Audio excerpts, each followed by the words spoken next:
Okay. Okay, close.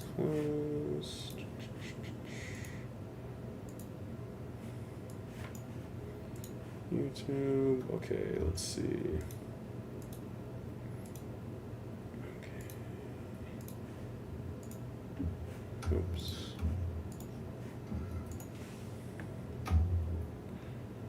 Okay, let me see. Okay, we're up on YouTube and Facebook. Let me just grab this. Okay. Okay, send that to myself. There's just so many little things you have to do to like get it all going in the beginning, because like you actually have to join the Google Meet first before you can like stream it all, because the cameras have problems like syncing it between, like if you start it with like OBS and things like that. So it actually takes. Oh, you use OBS? Yeah, yeah. So I'm trying. Okay. I'm doing like multi streams. Nah, yeah. OBS is a pain. Yeah. I used to try to stream on with that on Twitch when I was a kid. Yeah. Okay. Yeah. If you're just joining us, we're just gonna get started in 1 second here, guys. Okay. I'm just getting everything set up and ready to go. Let's put it out on. Okay. Copy link.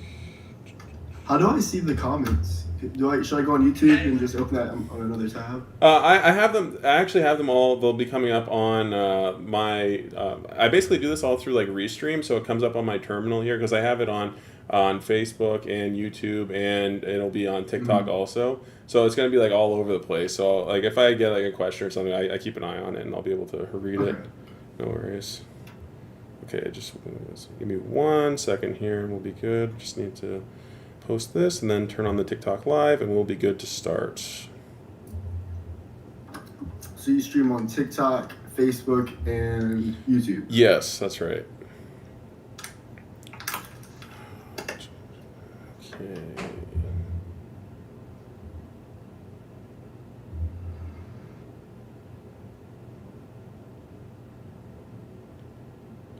Okay, let me see here. Okay, we got that. Now let's go and put it up on TikTok, and we'll be good to go. What time is it where you're at? 9:30 actually. Okay, so you're East Coast too? Yeah. So where are you located? I'm in Virginia. Oh, okay. That's good. Okay, let me just get this up on TikTok, and we will be good to start. China interview, episode 6. Okay.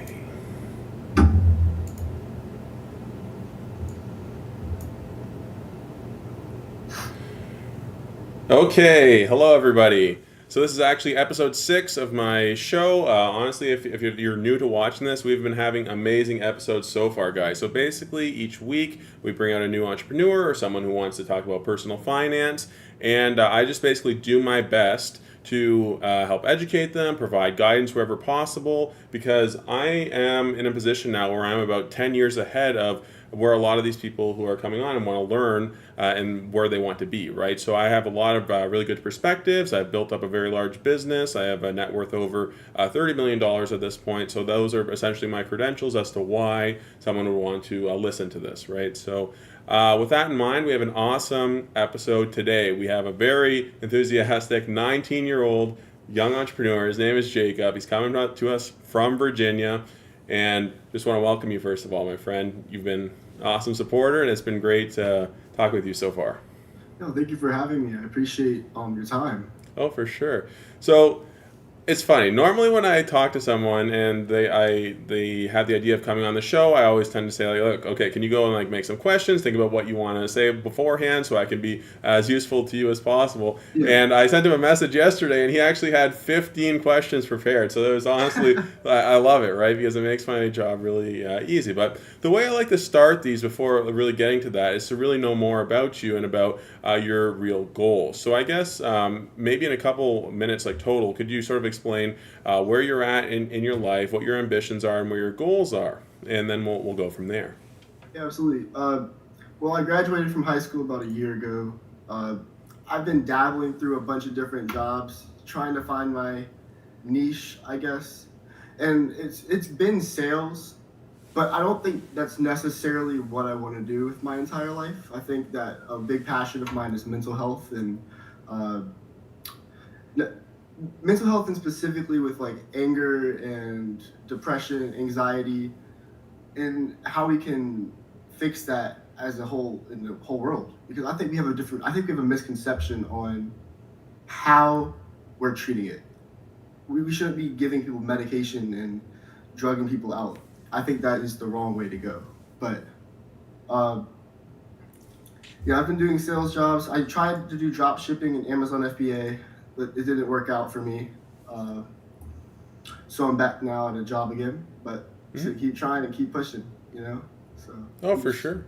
No, that's great, man. Like that's the one thing I think every young person should do is just try things. And it's like I tell people all the time. I get at least like 10 to 15 messages a week of people saying like, "Oh, Michael, how do I do Amazon like you do?" And I keep telling them, "Guys, it's very hard. Like I understand I make it look easy, but these are not the realities of it, right? Because I have like over 7 years of experience doing it. But the whole thing is like when you are trying to do something, you cannot be like discouraged because you might fail, right? Like I've taken insane risks in my life. Like when I bought my first company, it was with like a 12% loan, right? And there was just so many interest loan, and there were just so many things that could have gone wrong at that time, right? So like I am not the person who's going to ever come out and say like, look, you shouldn't do this because it's too risky. I think you absolutely should be trying things, right? And you gain a ton absolutely. of knowledge from doing that. So don't ever think of that stuff as like a failure, right? You're just learning, and that's like something that can be truly cherishable for you, right? Because so many people go through life and they don't accomplish anything because they don't try anything, right? You're 19 years old. You Absolutely. don't have to have anything figured out right now. You just need to try different things, right? And like I have a brother who's literally the same age. He's 18. He's turning 19 in a few months. So I know Awesome. exactly where you're at, right? For sure. So yeah, so I guess so that's interesting now that you're working in a job and you're employed, and that's really good. And I guess the one next question I have is like, what are your personal like goals and ambitions in terms of personal finance? And I'll define this a little clearer. So typically, people either fit into like one of two camps. Either they want to say, okay, I want to go and build up a bunch of assets. So they'll say like, okay, I just want to own like a bunch of rental properties or stocks or whatever, and then live off of that. Or there's people who typically want to go and build a big business. I guess. Having said that, which category do you think is more applicable to you? I think honestly, rental. I think I really would like Mm-hmm. to get into real estate and just buy a ton of assets, like you said. I think Mm-hmm. that's definitely where I'm leaning towards. I want wealth over a ton of money, if that makes Yeah, sense. yeah. But No, for sure. And that's honestly a very reasonable approach and things to build towards because that's something that is directly achievable, right? Now, when I've mhm, talked to people about this before, one of the key things is like thinking about how much money you actually need and what you need to do, and that should really shape the next, 5 to 7 years for you. absolutely. And one of the questions is like, how much money do you actually want to live off of, right?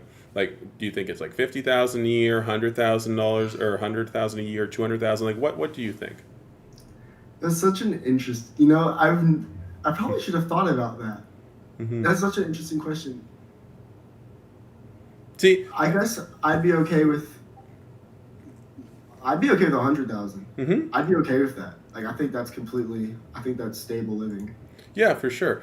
And the reason why I asked that, yeah, and someone asked on TikTok as well, is because uh, you can easily quantify how much money you need, right? So if you want to have $100,000, okay, I'll just use a basic example. Most real estate in Toronto, at least right now, they're typically giving rents for like one bedroom apartments of around like $2,500. So after you Mhm. pay the bank the mortgage and your taxes and your insurance and all these things, you're normally left with about $1,000 left over per month in net income, right? So that means that asset is going to generate you about $12,000 a year. So to get to the 100,000, you basically need eight of those. And when you look at it from that perspective, you say, okay, I need to be able to afford eight of these apartments that are generating the $2,500 per month. So how much money actually is that? In Toronto, those are about like six to $700,000 right now, and you're going to need to put down about 25% on each one in order to buy it, right? So when you actually Mhm. add this up,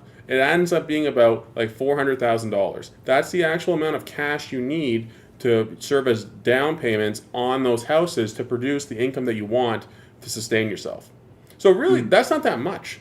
Like a lot of people think like, okay, you need like tens of millions of dollars to make like 100,000 a year. You don't. right? You can, It's like, crazy. you're 19, right? You can make Yeah. that money. Like, I'm telling you can, right? It's not that hard. You just have to, save your money, invest it, and grow. So with that in mind, and now you sort of know like what metrics you actually need to get to, what natural progression do you think you should go on to start working towards that? Like, I want to see what you think about first, and then I'll chime in and go with it. So I guess are you comfortable? Let me help you out a little bit. Are you sort of comfortable disclosing like what you're making now in terms of Yeah. income? Um, Nothing. To be honest, right now at this exact moment in time, nothing because I Hmm. quit my job. Okay. If I'm being completely honest. Yeah. No. No. This is all But about honesty, man. Like yeah, I'm yeah. not. Yeah. I'm not here to tell you like a And fake story. Yeah. if with my new job, I should be roughly making around 800 to 3,000 a week. Okay. 2-3 thousand. It's a sales marketing job, so I'll be Right. selling with commission. So around that a week. Obviously, I'm gonna hit high, Hmm. but um, Okay. So that's quite good. So that means like if you look at like the average outcome, you should be able to generate about like $55,000 in yeah, income this year, which definitely. is very good. So like after tax, you'll be left with probably about like 35,000, and then you have to Mhm. spend some money to live off of, right? So hopefully, like it would be a really good year this year if you could net and like have about like 15 to like 20,000 in your bank account at the end of it, right? And that would be like a really good goal to work towards. Because remember, you only need 400,000, right? And if you're starting this year at 55,000 in salary, making like putting 20 in the bank is actually like a huge accomplishment, right? Yeah. And yeah, so I guess in terms of the other questions, yeah, yeah. So the people are asking what's your salary? Yeah, so we got to that. And in terms of like living arrangements, are you still like living with your parents, or do you rent Yes. somewhere? Okay, that's I'm living with my fantastic. parents. And I tell people all the time, man. Like if I didn't have to live in Toronto, I would still live with my parents. Like I wouldn't care. Like I was literally making millions of dollars on Amazon, still living with my parents, because like it just makes sense, right? But I mean, it's yeah. less you have to spend. Yeah, oh, You for know? sure. And a lot of it too is like a lot of people like have bad relationships with their parents or whatever, or might not be a positive thing. It's just like I got lucky, I guess, in that sense because my parents were always very loving and very supporting. I always had a great relationship with them, so it's not weird to me. And it's like I would still do it, right? And I love going home and seeing them all the time. So that's for you. That's fantastic because that's going to really limit your expenses. So you should be able to even save even more, right? So maybe you can even get to like $23,000 in savings. And really, man, like you are at the cusp of being able to buy one of these houses, like just after a year. I have a question. Yeah, sure. So I've actually been planning, I guess, slightly to move out around October. Do you think that's a bad idea? Yes, 100% yes. Okay. Yeah, that's a Okay. horrible idea. Like that's only a good idea if you feel like you are too safe in your house or there's like something really destructive going on in your house, but it doesn't sound like that is going on here. Wait, you said too safe. Just Yes. So, describe that because mhm. yes, describe it. Too safe means you do not feel the pressure to go out and do anything. You don't feel the pressure to need to provide for yourself if anything were to go wrong. Anything that sort of goes on, that sort of thinking, right? Yeah. So it's like, That's look, definitely how I feel. I think honestly. okay, I feel too safe. So I guess like subconsciously, since I really want to succeed, I've been wanting to push myself. I was like, I need a kicker. You know, I okay, need something to keep me making money. So okay. Well, look, man, like your reason why you want to be successful has to be incredibly strong, right? And it can't just be, look, I want this because I want to buy a nice car or something. That's not strong enough. For absolutely. your need to be successful has to come from like below your heart, man. Like it has to be like central to your body, really, really core, right? And if you're in a position where you think, okay, I need to move out so that I can have this mentality of like, look, I really, really, really need to push the sales or I can't eat this week, that could be a good thing for you. Like I don't know you that well. I'm just meeting you now for the first time, Absolutely. right? So Absolutely. if you're telling me, look, you are like kind of someone who needs pressure and you might be a little bit of like a slacker, lackadaisical or something like that, maybe you Yeah. should, right? But if you're very, very diligent, then you shouldn't, right? If you're a self-starter, if you're very diligent, you should definitely stay in with your parents and then like bank all that money, right? Because even if you want to do that too, you can always consider, look, After like a couple of years, you can always go and buy a duplex, so you get kind of both, right? Then you can go live in one and then rent out the other one. That's always a possibility. But it all depends on how dependable you want to be and how accountable you can be to yourself. I think that's my issue right now. Then honestly, I think I'm not putting enough pressure on myself, Hmm. regardless of my comfort situation right now. I think I need to start putting more pressure on myself Okay. from myself. Okay, then You yeah, you know, should move out. Then do it like 100%, man. Like because if you feel like you need to have more pressure on you, definitely move out because then that's gonna be like maximum pressure. Like there's nothing more like pressuring than knowing like, look, I have to make like $2,000 this week or this month or whatever to pay my rent, or I'm gonna be homeless, or I need to make like $100 today, or I can't eat. Right? Like these are the fundamental requirements for being alive, right? If that's not something that's going to wake you up, then nothing will, right? And I'm not even talking yeah, about all the secondary and tertiary things like wanting to do well for your parents and all these things and giving them like a better life and all these things. Those are secondary, right? So you got absolutely. to deal with the primary stuff first. Got another question. I think that one's for me. How did your parents help you become successful? My parents were always just incredibly supportive. They always just told me to go after it. They were a little bit more risk averse in terms of like they say, oh, I don't know if I would do this if that were me, but they never like blocked me from doing anything. They were never negative. They were always just like, look, we're here to support you. We're here to be cheerleaders, and that's really all I needed at that time, and that's how that really helped me out. So I hope that answers your question. And they're also entrepreneurial too, so I learned a lot of things from them growing up.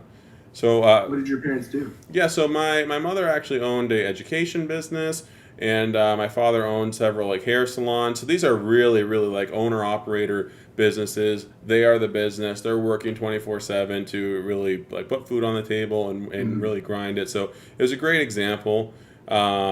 And I kind of saw that and knew like, look, this is good. I'm going to build on top of that now and go in my own direction. So that's actually one of the conflicts that we have all the time. Is like my parents kind of look at my business and they'll say, well, we think you should be more hands-on in this area. And I'm like, guys, that's not what we're doing here. You know, we're building a huge business. I have to look from the top and control like what's going on up here. I can't be Absolutely. like down here and like worrying about like small things, right? Because that's impossible. I got to trust my people to do it. And we go back and forth on it, but it's never restrictive. Yeah.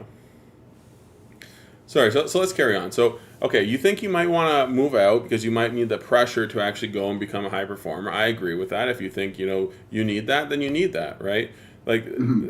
all these things depend on you and, like, your honesty about your, self-evaluation and how you perceive yourself and how, you want to achieve things, right? And the number one thing is you have to know like where you want to go. And a lot of people get this mixed up, right? Everyone thinks you need to have a path from where you are to where you want to go. That's actually not true. You don't need to know like the directions. You just need to know like, look, I want to go over there, and I don't know the path, right? Like I might not know the path, but I'm just going to start walking. And if it's not over here, then it's got to be over here, right? It's not that complicated. But too many people think like, oh, because I don't know the exact path of how to get there, I'm just not going to do that.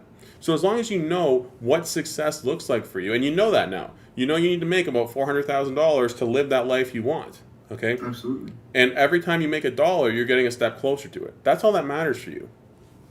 Okay, so let's kind of, having said that, let's try to like roadmap this and look say like what success is actually going to look like on an actual timeline, right? So if you're able to bank about like $20,000 to $25,000 this year and Hmm. next year, by sort of like the mid to late next year, you should be able to buy a house realistically, and that'll be the first one for you. And what you want to look to do is just find like the worst house in the best neighborhood. That's what you need to be looking for. Okay, because that's where the rents are going to Cool. be high to. Like rents are tied to neighborhoods, right? Because that's where people want to live. So you might have a deal where okay, I might need some work or something. I might need a little fix up. Then get in there and either like hire a contractor or try to like learn to do some of it yourself. But that's the best strategy for you. And when you fix it up and really build it up, then that house is going to be worth a lot more because again, it's in the nice area, right? So that these are some of the things you should be thinking about. And then from there, remember, you only need 8. Like if you already get one, that's about like 13% of your total need is completed. And you can do that probably in the next like 16 months. That's pretty crazy, man. That is. To see it in perspective is nuts. One of my goals actually was to my first property I bought, like my first house, like after I'm done renting or moving like with my parents, I wanted to buy a quadruplex. Okay. Do you think that is too big of a step? Is that like how expensive is a quadruplex relatively? Yeah, so a quadruplex in Toronto would be probably about like 1.5, 1.6 million dollars. So it's not like your real estate is not going to be as much as like Toronto, obviously, but that's probably too big of a step. And like think about it, right? Like you're gonna. Like, yeah, of course. Yeah, and like I'm not even talking about it from like a management perspective. I'm talking about like of a like cash flow perspective. There's a reason why developers want to build condos that have the majority of them be like 1-unit apartments, right? It's because the 1-unit apartment, like I told you before, it rents for about $2,500. The 2-bedroom apartment doesn't rent for $5,000. It rents for about $2,900. Mm-hmm. You know what I mean? So if you were being a prudent developer, you would want as many 1-bedroom apartments as possible because that's where you're going to get the most like cash flow and income from. So what does that say for you? That means like, look, you just need to get on the board with 1 unit, right? Get your unit and then go get the next unit because your 2 single units are going to make more than 1 duplex.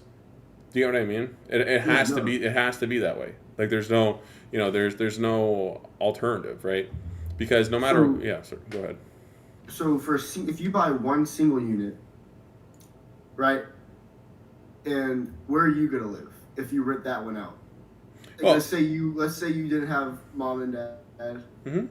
Where would you live if you wanted to rent that out at the same time as, like, you know what I'm saying? What would you say?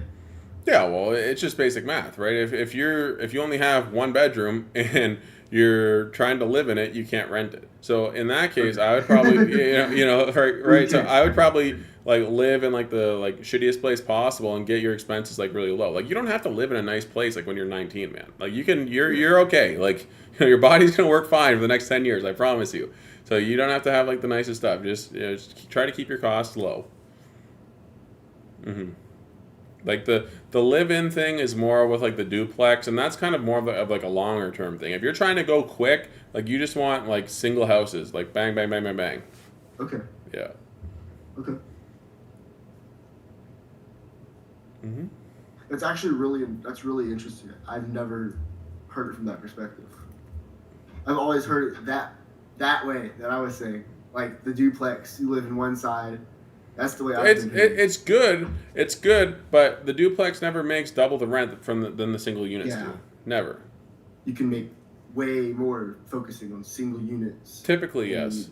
Yeah. Okay. And of course, it depends, right? Like if you're comparing like a duplex in like the best neighborhood versus like 2 single houses in like a shitty neighborhood, yeah, it could work out. But on most cases, yes, that is true. Okay.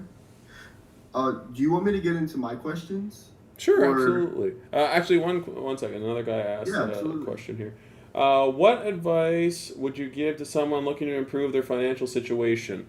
Number one, so I'm never a huge proponent of saying like, look, cut your costs. Like that's important, but I would always try to like push people to like go and make more money, and that's very like uncommon. Like people don't like saying that because I don't know. Some people think like it's rude to say like you're not working hard enough in terms of like making money because it's kind of like distasteful. I don't believe that at all. I think like look, you can go make more money, man. I've never met a person on this earth that can't go and like flip things or make a little money on the side, have a second job. Like I'm just not buying it, right? So I always push that. You have to get your income up first, then cut costs. That's the best way to actually get money towards being able to afford things to improve your life. And then from there, it's very easy. Like it's all about your risk profile. If you don't like a lot of risk, you can always invest in gold. Like that's like the lowest like thing ever. Like I don't like gold. I hate it. I literally have a friend who has like $1 million plus worth of gold bars. I don't see it. I don't like it, right? Then you can look if you want a little more risk, you can go into like bonds. A little bit more, you can go into stocks. A little bit more, you can go into real estate, right? And all of these things, like as you take more risk, the returns go up. That's like in theory how it should work, right? So it's all about your risk profile. I know a ton of people that can't handle losses, And for things like that, like I can never recommend like either like going into real estate or buying businesses or things like that. It's just too risky. So if Hmm. that's you, you have to make those choices. But yeah, number one, to improve your financial situation starts with making more money for sure. Okay, so yeah, let's get into your questions. How can I help? All right. So, what key principles or strategies do you attribute to your financial success? Being relentless, man. It's just like I've been extremely fortunate in my life. I think it's pretty like ingrained in my DNA. It's like always being relentless, always going after it, never accepting anyone else's reality or anyone else's like mediocrity. And that's all it is because like when you see it from my perspective, it's like look, I just turned 30. I have this company, and it's like look, I look at myself all the time and be like, man, I should be like 10x higher like right now, right? Like right now.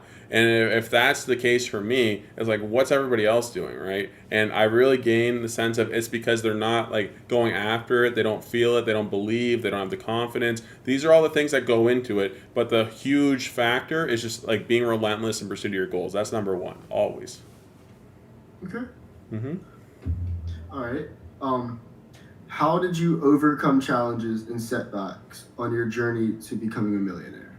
I just never cared. Like, think about it, right? Like, I was living with my parents. So I basically went to university for 5 years. I studied science because that's what I was interested in. I was, able to go to like medical school. I had the opportunity to do it. I realized, look, this is not for me. I'm a businessman. I need to get into business. So after all of that shit, I literally went back with my parents and I said, look, I'm just gonna go and sell books from the Salvation Army on the internet. I don't know if you've heard that story before, but that's what I did. And it's like, I look, think I have actually. yeah, I think I so have. that's how I started out, just selling books from the Salvation Army, and on Amazon. And I figured, look, like I have nothing to lose and everything to gain because if these books don't sell, I'm still here with my parents having a good time. I can go get a job. I can go do something else. But I never believe that I'm going to fail when I do something. Like that's just not in my DNA, right? So it's like I know, look, Absolutely. I'm gonna get out and do this. Like the first month I sold $2,000. Second month I sold $5,200. And then within a year, I was literally like making over $1 million on Amazon selling used books and toys and all these things.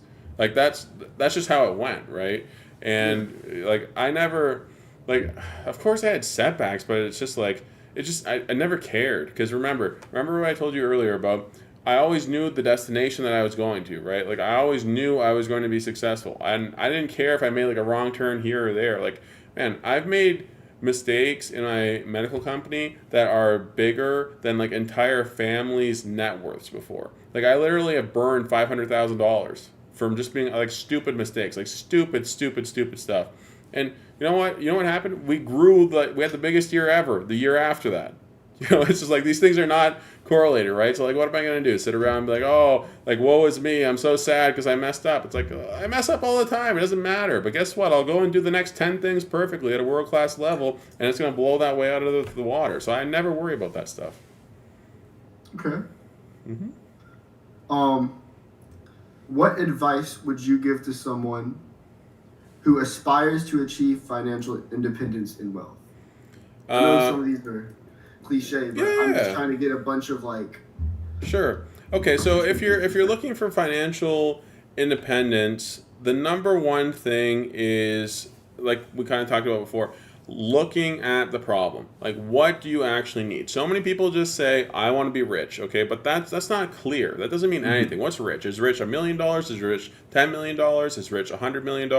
Like I know what I'm doing, right? Like if anyone ever asks me, Michael, what are you doing with your life? Well, guess what? I'm going to be a billionaire. Like I don't say like, oh, I'm stopping at like 200 million or something like that. No, that's not what I do. I have very clear directions as to where I'm going. So if you want to be financially independent, pretty much the baseline metric that you need is at least like 50 or $60,000 in sort of like passive or like recurring income. So you're going to need at least like 250 to $300,000 in cash to buy the assets to be able to afford that. So it's all about like what do you actually want, and then like reverse engineering the path to getting there, if that makes sense. So it's all about the lifestyle. Like if you want $1 million in passive income, you're gonna have to go and make probably like about $15 million to go and put it towards these different assets, right? That's just how it works. Mhm.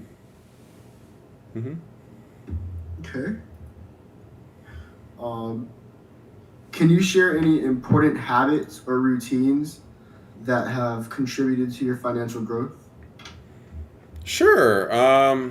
I think it's very important to reflect a lot and spend a lot of time like learning actually. So one of the things that I got really lucky on is that I had a lot of good people to not necessarily mentors, but people that I could like talk to and like learn from. I guess in a way that is a mentor, but it was never a situation where it's like, look, I'm spending like 5 hours a day with this guy like every day for like 6 months or something. It was more Mm-hmm. just like kind of in passing, like a lot less formal, and it was always just learning about like the mindsets, right? Like that's the number one thing is to say like, look, okay, you're never ever going to give up. You're never ever going to quit. Now that that's out of the way, okay, no matter what situation we're in, we have to find a way to solve this, right? And I guess it's just like a lot of these things are intangibles. Like it's not any specific piece of information, right? Like when I bought the medical company, I didn't know anything about managing a staff of like 15 people or how to do payroll or how to do accounts payable or any of these things, right? Like those skills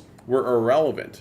I learned them in like a week. It didn't matter. It was so irrelevant to all of that. Like the number one thing that helps you grow is just this constant like pursuit of needing to be better, of being in challenging situations, of really feeling that like, look, I have to get this done, okay? And so many people don't have that, right? And so many people want to think, okay, the thing that's holding me back is a lack of information or some specific knowledge or something like that. And I guarantee you it's not.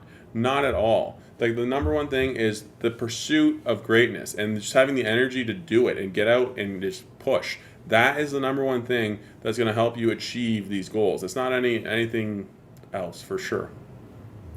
That's awesome. Mhm. All right.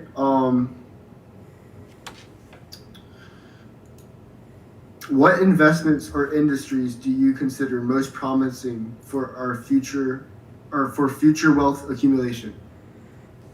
Definitely healthcare and tech for sure. Because no matter what, like that's never going to go away. Like I think in the Mm-hmm. next like 20 or so, 20, 30 years, you're going to see a lot of advancements in like biotech and like longevity research and things like that. And it's kind of been on the back burner for a while. Like in my opinion, like the biotech industry is not growing nearly at the same rate as like the tech industry is, for example. And I think Yeah. that's going to shift. So those are the two industries I really like: healthcare and medicine and technology for sure. So biotech in specifics.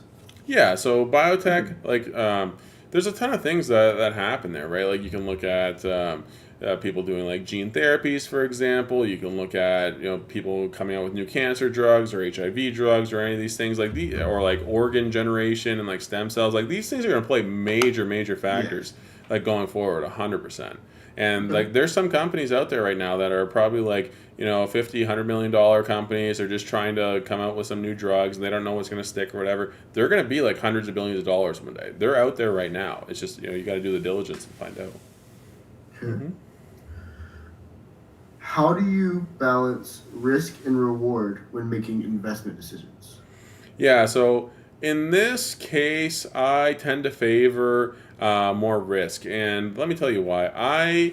Again, my goals in life are to achieve extraordinary results. And I can't really have this idea of me saying, like, look, I will kind of want like an average gain each year. Like, every single year, I try to produce at least like 35 to like 50% growth from the year before, right? So you're talking like Mhm. massive chunks. Well, you can't actually do that without taking like a ton of risk, right? So what I Mhm. do is pretty much like maximum risk, which is going and buying companies. And the whole thing is that when you do this and you have these loans from commercial banks, they're typically like personally guaranteed, which means like, look, if the business blows up, they're going to go after your personal assets to like get the difference, right? So this is like extreme levels of risk. And this is just like what I'm comfortable with because I understand like, look, I'm not failing, right? Most people cannot do that. So I'm actually like a bad kind of example with this, right? Because I'm always saying like, look, this is what I have to gain, and I don't really think that much about this is what I have to lose because I know even in the worst case scenario, I'm not going to be like dead over it. So Of course. yeah, so and that's the thing. Like now, my company's at a spot where we've paid down like a ton of debt, and we're always looking to buy new things. So I have a huge, very strong balance sheet to like cover a lot of these issues, right? So if one company were to have a problem or something, the other ones can bail it out. It's not a problem. So that's really how I balance it. It's like maximum, not maximum, but like very highly weighted towards risk, and I just have like contingencies basically and a lot of support to really like cover that up essentially. Okay. So you kind of answered this one already, but have you experienced any financial mistakes or regrets on the way, and what did you learn from them? Oh man, how much time do we have here? Jesus. So it's like, okay, yeah. So,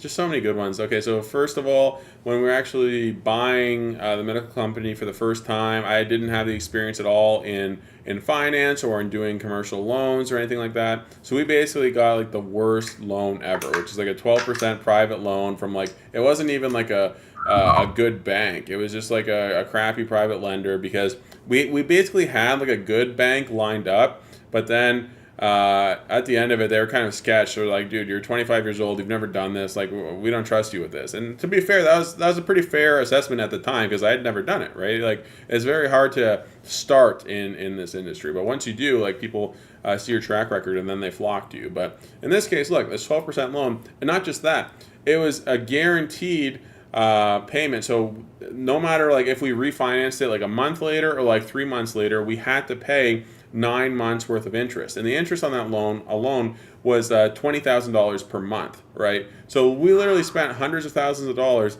when I was like 25 years old just on this loan.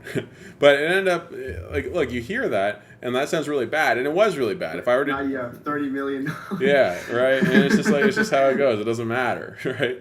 So that's how it works out. But yeah, so that is a huge mistake, and then to really get a real good teaching point here, a huge problem was stepping away from the core business. So a lot of our products are respiratory products, and those were selling incredibly well. And we actually were like really stupid and started making products that didn't have to do with that core product offering, and we dumped like hundreds of thousands of dollars into that stuff. And that was aside from that $500,000 that I talked to you about before. And it's just like whatever, it just didn't matter, right? Because these are just failed experiments. But it's really the price of like tuition, because you learn like, look, I made this mistake. I'm not going to make this mistake again, because guess what? I hated losing all of that money, right? But I didn't let it like affect me negatively or anything like that.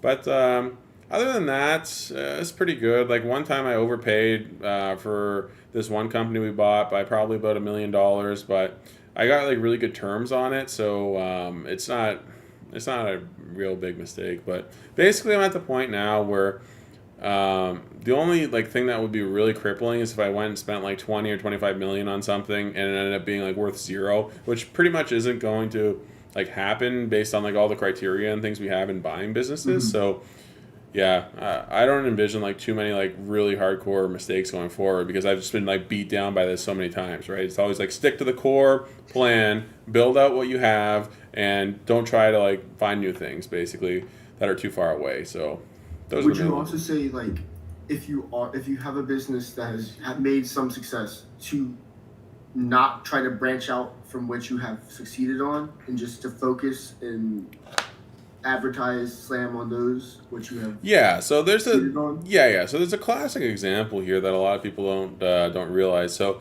when Walmart started out, okay, Walmart and Kmart, they both started around the same times, like back about like 60 or 70 years ago. And Kmart started by just putting one store in, I think it was Chicago, and then they put the next one in California, and they were just expanding all over, right? Walmart started in Arkansas, and they put their first like 18 Walmarts all in Arkansas. And it's like, Arkansas, what the hell? Like, that's just like a random state, right? Like, it's not even high on the GDP list or anything.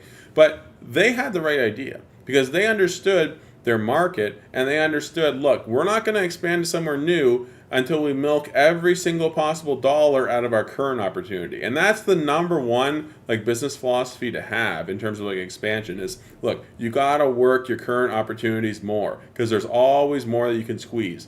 And a lot of people, they don't appreciate just how much money is in their current opportunity and how many things that they can be doing better. So in my opinion, it's always better to stay in the current market and try to get every single dollar out of that before you go into something new. because going to something new, there's a lot of unknowns. It can be different environments. People just might not like the products over there. It could be totally different. You could have different competitors. So I always try and stay where things are working. Okay, that's awesome. Mm-hmm. Mm-hmm. Okay. What role did networking and building relationships play in your path to success? Oh, it's huge. Like, it's a classic question, right? What's more important, what you know or who you know? It's who you know 100%. So, one of the things that I kind of left out of getting that private loan was that, yes, we did get that private loan. It was a terrible loan, but we actually, the guy who helped arrange it for us then introduced us to a lot of the other bankers at like HSBC and like TD and RBC and like these huge banks. And without him, I wouldn't be able to do these deals now, right? And it's just how it goes. So networking is just so critically important. And like for example, like we are one of the best companies that works with HSBC because we always give like excellent results and all these things. So they bring us to all of their different events. And who is at these events? All the other companies that are doing really well, right? So you get to meet all these people and you just get to hear like insane perspectives, insane like knowledge and all these things and make insane contacts. So like number one, like networking is just so important for sure.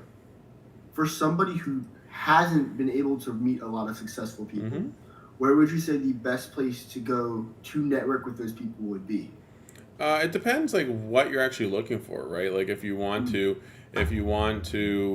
meet finance people, like yeah, you could do something like I talked about. Either work with like mortgage brokers, say you want to be introduced to people, things like that. If you're looking to go and just meet like other entrepreneurs or people like that, then I would for sure look in like maybe like Facebook groups or maybe on Reddit or something. Find the communities where other people are at because these are like big communities. These are not like communities of like a small number of people, right? And then you see like who's good, who's bullshitting, who's like really good, whatever, and just go like that. Because there's a ton of people who are always looking to meet people, right? Like worst case, you can always try and reaching out to people on LinkedIn too and say like, hey, this is why I'd like to talk with you. Do you have like 5 minutes for me or something? If you send that message to like 50 people, I guarantee you like 3 or 4 are going to say yes. So that's one way to do it. Yeah, and that's kind of one of the things too where like just going to university like helped a lot because like I met a ton of really good people there that I work with now also. So there's tons of different ways, man. Like I know people who never went to university too that are like multi millionaires and they just meet people. Like you just go like in business. Most of the time, most of the people you'll meet are through like bank functions or like real estate conferences or things like this. So you can always look at that too. Like go to a conference also. There's lots of different ways. There's actually, I don't know. It feels stupid sometimes. Like, you just like enlightening me. My friend, there's nothing to feel stupid about. I've been doing this for a long time, okay? How do you handle philanthropy and giving back to society while maintaining your wealth?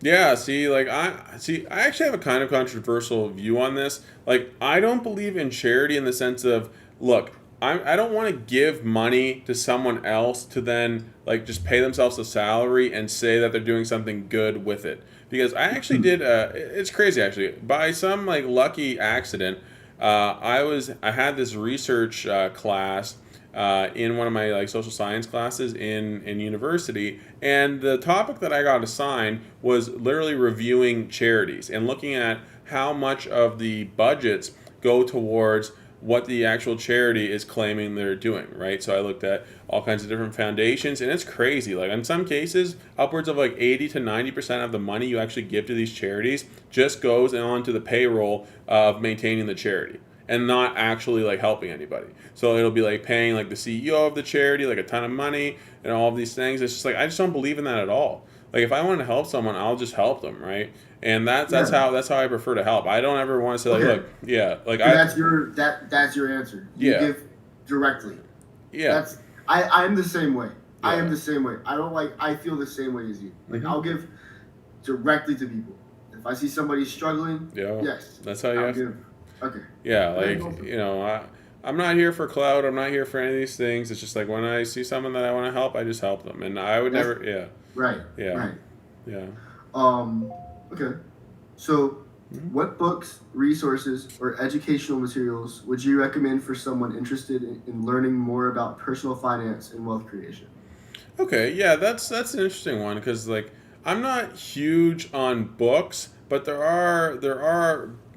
It really depends like what you want to do, right? Like if you want to be in real estate, then you should read the guys who write real estate books. If you want to do private equity, you should read the guys from like Blackstone and Steven Schwartzman and these kind of guys, right? It all depends on like who you want to learn from.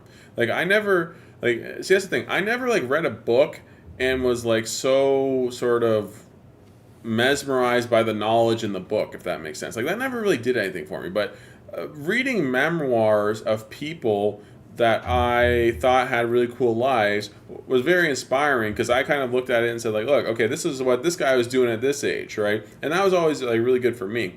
But in terms of like what I would recommend for other people, I would just say like anything that has something to do with what you want to learn. Like I could recommend something, but then if you don't want to like aren't passionate about that, then that's not going to help you, right? Absolutely. Like when you yeah, like when you're looking at these things, you need to say like, look, do I want to learn more about accounting? Do I want to learn more about finance? Well, then go find the three best finance textbooks and just read them, right?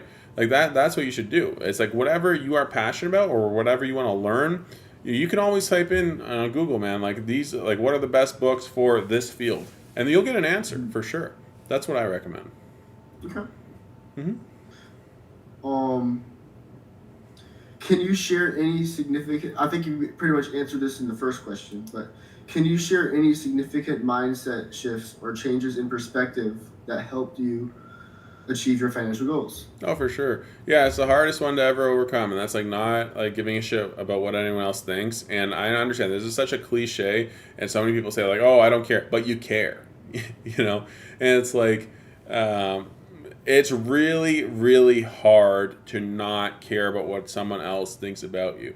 And in my life, I basically grew up with such a strong relationship between my parents and my grandparents, right? Like they were more, they're obviously my parents and my grandparents, but they were kind of more like brothers and sisters with like how sort of close our relationship was, right? Mm-hmm. So I basically learned to say, look, even though they have my best interests like at heart, or they think they do at least, they are going to be wrong about a lot of things that they simply don't know, right? So literally, I've told this story before, but it's such an important point in my life. So I bought the medical company on August 15th, 2019, and that was one of the most important days of my life.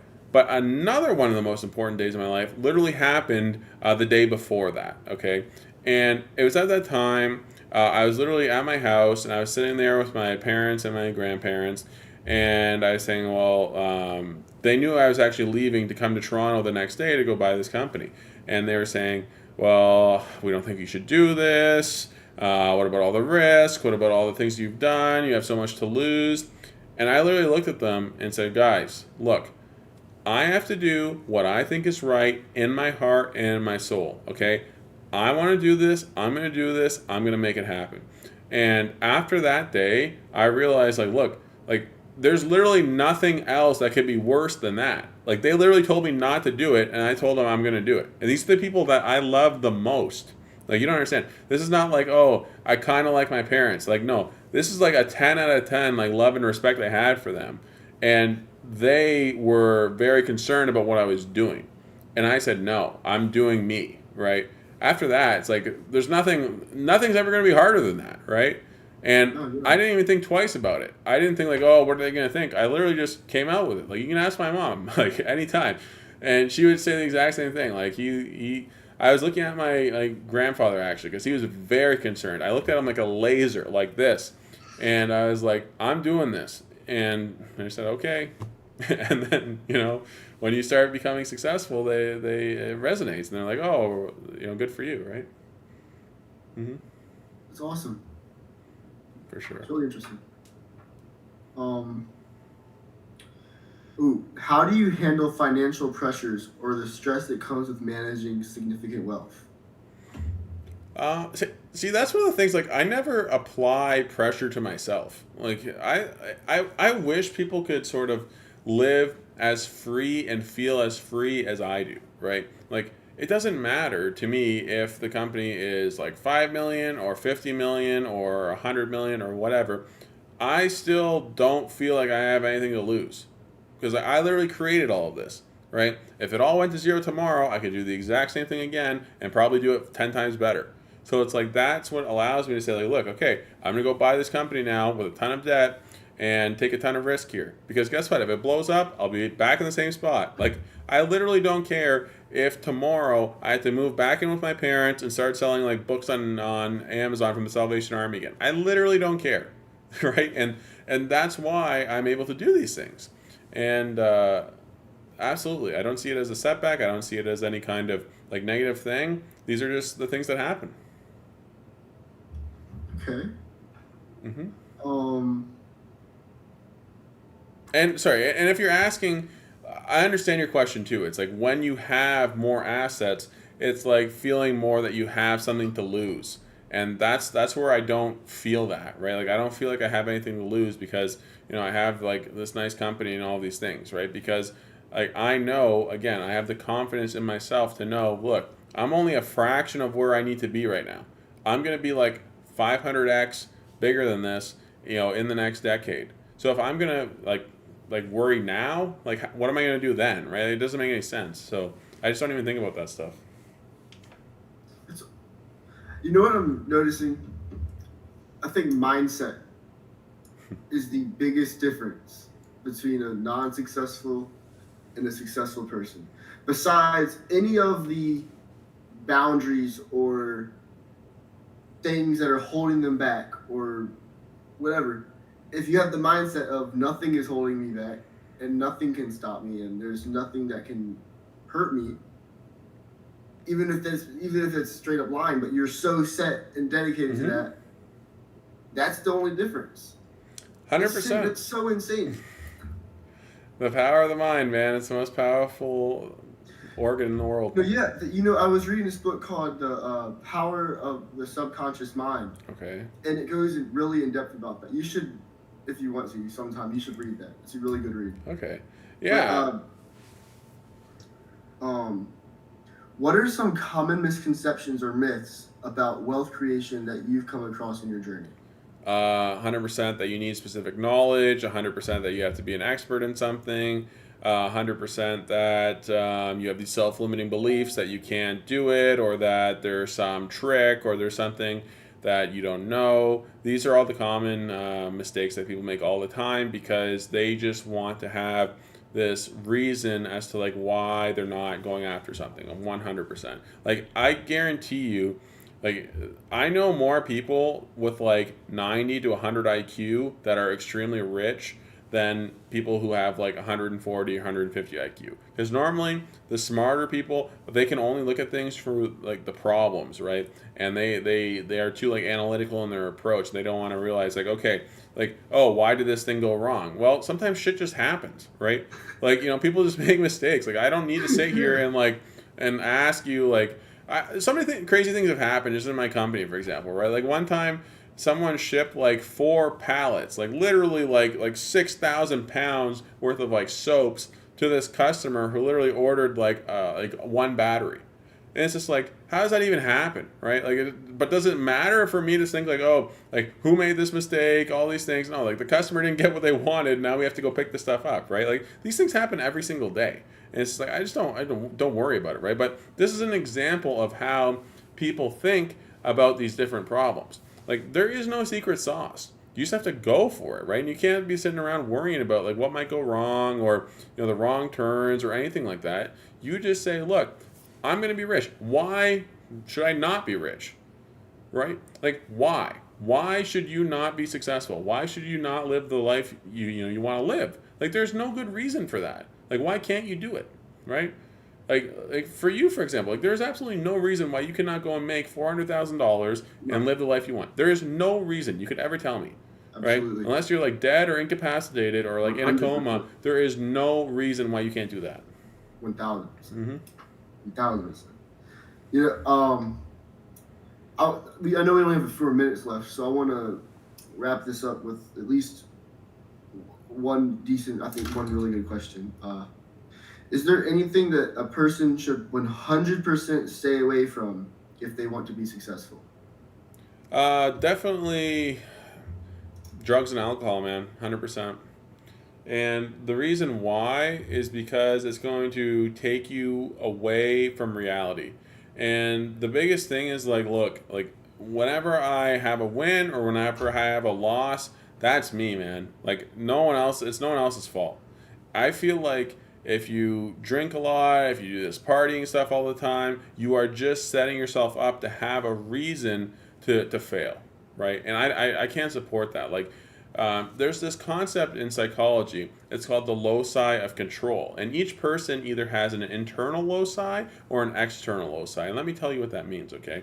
An internal loci of control means that all of the events and outcomes that happen to you are all due to things that you've done, right? And choices that you've made. Like, for example, if you are in a car accident, you say, and you have an internal loci of control. Well, I made a driving mistake, right? I made a bad turn. I did something I shouldn't have done, and that's why I got this outcome. An external loci of control is when you think that you are a victim to the environment, and it's the environment's fault, right? Like in that car accident, oh, it's not my fault for hitting the curb. The curb wasn't high enough, or the turn was too sharp, or there should have been a sign, or whatever, right?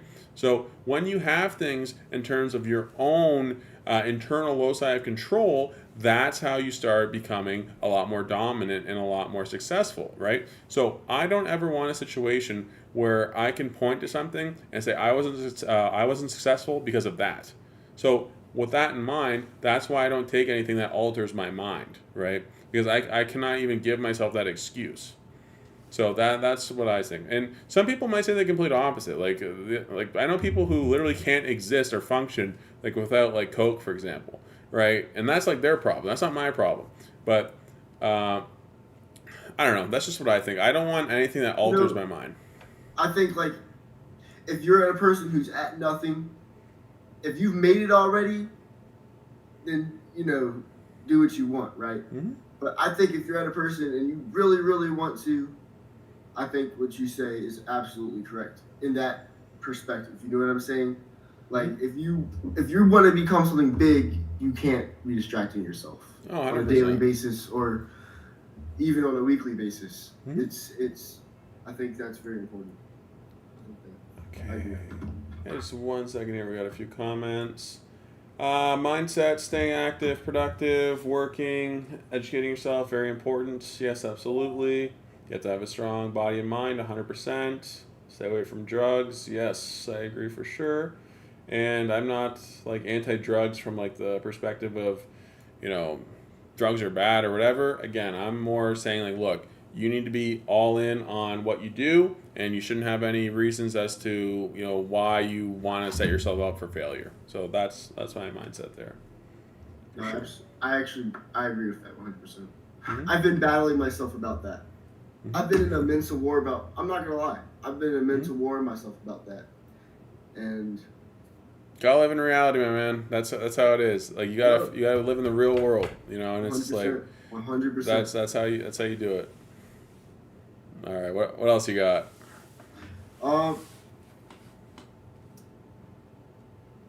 Okay. What advice could you give to young entrepreneurs on how to finally get off the ground and overcome the fear of failure? This is from one of my friends, Mason. He asked. Okay, sure. So honestly, the best thing is to just start making a little bit of money. And I know that there's a psychological trick, okay? Your mind always will default into saying like, look, something's not going to work, because that's just like human psychology. But as soon as you can start tricking it and say like, hey, there's a shred of evidence to support this idea, and like, hey, I'm starting to be a little successful over here, then that acts as a huge boost of confidence and pushes you towards it. So if you're just starting out, man, you should literally go try and flip things. And this is something I promote all the time on the channels, is to like literally go and say, look, you can go flip furniture, you can go flip like TV screens or like computer screens or anything like that. You can always find free things to go and sell. And then what that's going to do is it's going to help you determine two things really quickly. Number one, is business for me? Do I like this? Am I good at this? And number two, it's going to make you feel really, really good when you start getting some wins. So anybody can go out and make like, $500, $1,000 a week from flipping things. If you're in North America, at least, for sure, which is where most of our people watching are from. So when you start getting some wins, making a little bit of money, you are going to feel so good about yourself that it's going to motivate you to go more and get more and sell and make some more money. And that's the best way to absolutely start, for sure. 100%. That's awesome. Thank you so much. You're welcome. Okay. All right. I think that was all my questions. Okay, so having said all of that, and now you sort of have your action plan and all of your things you need to do, and you need to go and make this like $400,000 over the next few years. Like, do you feel like you can do this? Or is there anything 100%. lacking? Okay. There's nothing holding you back. Okay, man. Okay, so that's good, buddy. And look, so I'm gonna have you back in maybe like 6 months or something. We'll give you some time, go set up, and look. Now you know that I'm going to be holding you accountable, okay? So you're on the clock. We want to see some progress here. And the people know, like everyone, we got people watching. It's going to be recorded and clipped up. Everyone's rooting for you. So you got to go and make it happen now. It's your life. You know what you need to get to. You can go do it, okay? So I want you to do it and have the most success possible and really feel good about yourself, okay, my man? Thank you. I really appreciate your time. Seriously. Absolutely. Well, all right. Thanks a lot, Jacob, and have a good night, okay? You too, man. All right, see ya. Well, that's a pretty good one, guys. Yeah, I think he's going to end up doing just okay. Yeah, check the comments here. Oh, you're watching from Jordan? Oh, that's awesome. Yeah, I love the Middle East. I was just in Qatar. I was in Doha back in December there. Going to be in Dubai in January as well. Love it there. Well, anyways, guys, thank you for watching. That was a pretty awesome show, and we'll catch you next week, okay? Have a great evening, everybody.